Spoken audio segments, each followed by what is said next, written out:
যে কুমারী মেয়েরা, নতুন মায়েরা সবাই বলবে। তা আমাদের কুমারী বলে আমার এই মা আছে, এত সুন্দর করে বললো আমার মা। এরপরে আমাদের আর বলার কিছু থাকে না, আমাদের এখন বয়স হয়েছে, আমরা এখন বসে যাওয়ার, আমাদের শুধু ঘরে বসে এখন করারই পালা। শুধু বললে হবে না, ঘরে বসে করতে হবে। ঘরেও কিন্তু আমাদের ঠাকুরের অনেক কাজ আছে, আমাদের এগুলোও কিন্তু করার দরকার আছে। ঠাকুর এমনি এমনি বলে যে নতুন মানুষদের তৈরি করতে হবে। এবং কুমারী মেয়েরা আজকে ও যত সুন্দর করে বললো, আমরা মনে হয় না আমরা এই বয়স হচ্ছে ওর মতো অত সুন্দর করে বলতে পারবো। তা ঠাকুর বড় মা আমাদের এসেছেন আমাদের বাঁচানোর জন্য, আমাদের ভালো রাখার জন্য। ঠাকুরকে ধরা কিসের জন্য? আমরা ভালো থাকবো, ভালোতে বাস করবো, নিজেরা ভালো থাকবো এবং অপরকেও ভালো রাখবো। ওর জন্যই কিন্তু আমাদের ঠাকুরকে ধরা। ঠাকুর ধরে কি আমরা যে নাম বীজ নাম জপ করি, এই বীজ নামের কিন্তু মহত্ব। এই যে আমার ওই এখানে যে মা বসেছিল, যে মা বললেন না যে নামে কি হয়, সত্যি নামে আমরা সমস্ত কিন্তু কিছু জয় করতে পারি। আচার্যদেব বলছেন যে আমরা যে অনেক সময় আছে না হাতে আংটি পরা, এই সেই কত কিছু গ্রহ গ্রহ কেটে যায়, এই সমস্ত আমরা দেখি না অনেকে করে। তা আচার্যদেব বলছেন এই সমস্ত কিছু দরকার হয় না, যে নামটা যদি আমরা সঠিকভাবে করতে পারি।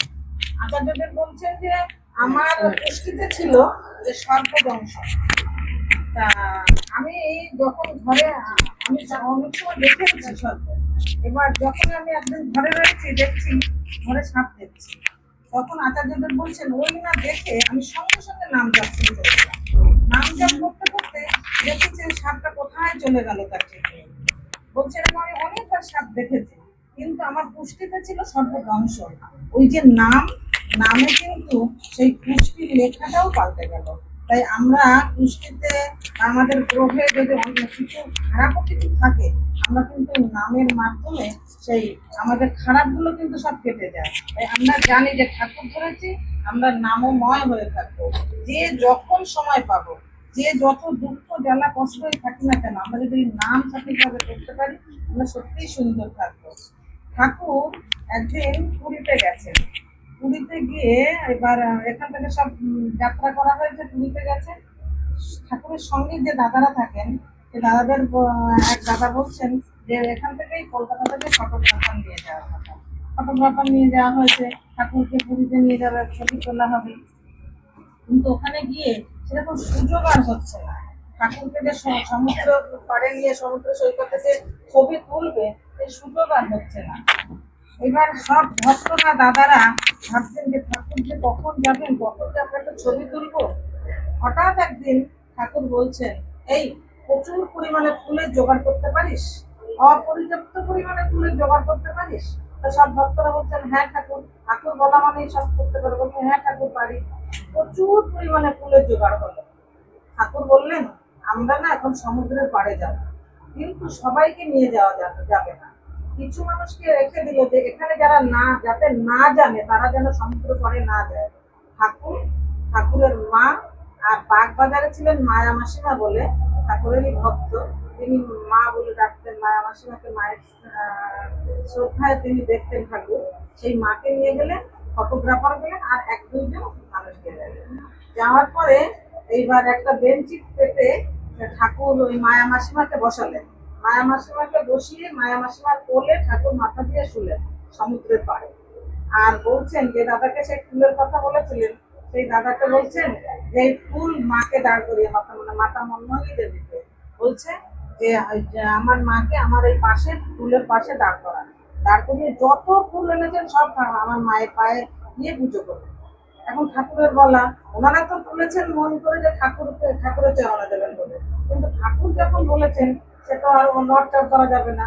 সেই মাকে দাঁড় করিয়ে যত প্রচুর ফুল সমস্ত ফুল মায়ের চরণে দিয়ে তিনি পুজো করলেন।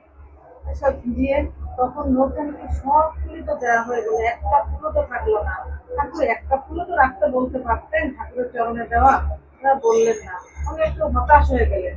তারপরে বলছেন একটু সমুদ্রের পাড়ে এলাম, ঠাকুর একটু ছবিও তুলতে বলছেন না। ঠাকুর না বললে তো ফটো তোলার কারোর ক্ষমতা নেই, তিনি তাও তুলতে বলছেন না। হঠাৎ তিনি কি করলেন, সেই মায়া মাসিমার কোলে অর্ধশায়িত অবস্থায় ছিলেন, উঠে দাঁড়িয়ে বললেন কি ঠাকুরের ছবি তুলবেন নাকি? তখন তো ওই দাদা খুব আনন্দিত হয়েছে, হ্যাঁ ঠাকুর, ছবি তোলার জন্যই তো আমরা ফটোগ্রাফার কলকাতা থেকে এনেছি, আপনি বললেই তুলতে পারি। তা বলছে আসুন তুলুন। ঠাকুরের এই যে কোচাটা কোমরে গোজা তাকে যে আমরা দেখি না, তিনি তখন কি করলেন, কোচাটা খুলে দিলেন, খুলে দিয়ে সমুদ্রের পাড়ে দাঁড়ালেন, দাঁড়িয়ে ওই ফটোগ্রাফারকে বললেন এবার তোলেন ছবি। পরপর দুটো ছবি তুললেন, ছবি তুলে ছবিটা ধোয়া হলো, তখন তো আগে সেই রিলের মতো ছিল, এখনকার মতো তো নেই। ধুয়ে দেখলেন ঠাকুরের চোখ দুটো আসে, এমনি সব ছবি এসেছে তো চোখ দুটো কিছুই অস্পষ্ট বোঝা যাচ্ছে না। তখন তো তাদের মন খুব খারাপ, ঠাকুরকে দেখানো হলো, ঠাকুর ছবি তো তুললাম এরকম হলো ঠাকুর। তা বলছেন কই দেখি, ঠাকুর দেখে বলছেন দুঃশালা, জানা ভালো করে ধুয়ে নিয়ে আবার নিয়ে যান, নিয়ে গিয়ে আবার সেই ভালো করে ধুয়ে এনে দেখা গেলো সুন্দর ঠাকুরের চোখ পরিষ্কার সুন্দর ছবি হলো।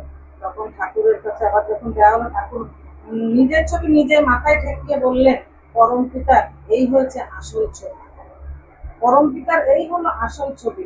সেই আমরা দেখি, দেখবেন অনেক বাড়িতে আছে যে ধুতি সমুদ্রে পারে ধুতি ইয়ে করা, ওই যে ছবিটা।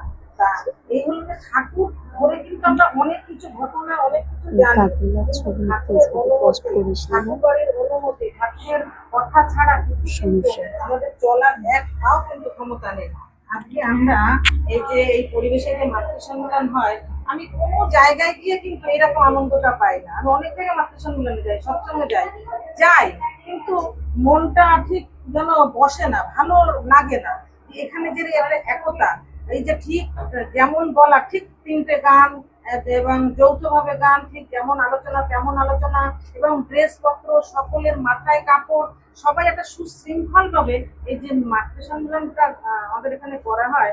আমি অনেক জায়গায় আচ্ছা আচ্ছা পরিবেশেও আমি দেখি না এত সুশৃঙ্খল ভাবে, কোনো একটা কথা নেই আমাদের এখানে, সব একদম চুপচাপ শৃঙ্খলের মধ্যে থাকি।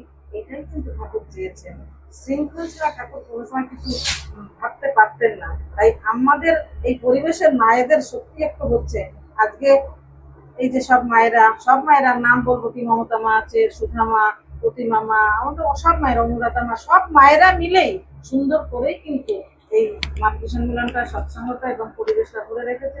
আমি ঠাকুরের কাছে প্রার্থনা করি, এবং অনেকে এসে এখানে আনন্দও পায়, প্রার্থনা করি আরো আরো আরো সুন্দর হয়ে উঠুক আমাদের এই পরিবেশ। এই প্রার্থনা রেখে আমি এখানে শেষ করি। জয় গুরু।